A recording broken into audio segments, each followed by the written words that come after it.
नमस्कार, न्यूज 21 में आपका स्वागत है और आप देख रहे हैं इंडिया अपडेट। आइए नजर डालते हैं आज की कुछ खास खबरों पर। आगामी लोकसभा चुनाव के लिए बने इंडिया गठबंधन की बैठक में कांग्रेस अध्यक्ष मल्लिकार्जुन खड़गे का नाम प्रधानमंत्री पद के उम्मीदवार के तौर पर रखा गया है। विपक्षी गठबंधन इंडिया के घटक दलों के प्रमुख नेताओं ने मंगलवार को बैठक की थी, जिसमें फैसला लिया गया था कि अगले लोकसभा चुनाव के लिए जनवरी 2024 के दूसरे सप्ताह तक सीट बंटवारे को अंतिम रूप दे दिया जाएगा और चुनाव में जीत के बाद यह फैसला होगा कि प्रधानमंत्री कौन बनेगा।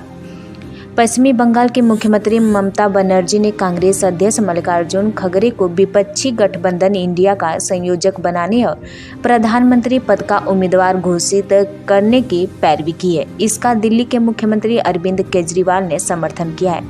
हालांकि खड़गे ने इस प्रस्ताव को तत्काल ठुकरा दिया और कहा है कि इस पर फैसला चुनाव में जीत के बाद ही होगा।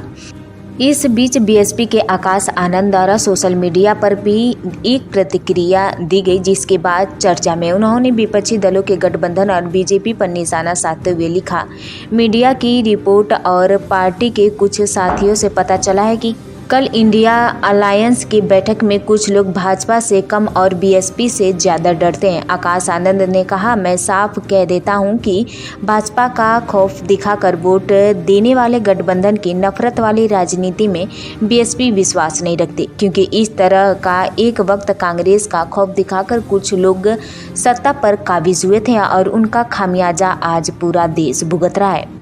माननीय काशीराम साहेब और आदरणीय बहन जी की मेहनत से खड़े हुए बहुजन समाज के सम्मान और अधिकार की लड़ाई के सफल नतीजे बड़े पैमाने पर दिख रहे हैं।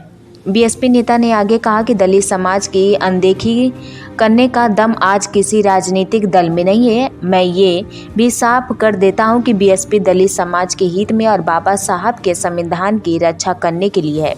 देश के लोकतंत्र के दो दलों की जागीर नहीं बनने देगी। उनकी इस प्रतिक्रिया के बाद सवाल उठ रहे हैं कि क्या पार्टी खड़गे के नाम पर पीएम पद के लिए समर्थन करेगी। हालांकि अभी तक इस मुद्दे पर बीएसपी की ओर से कोई प्रतिक्रिया नहीं आई है।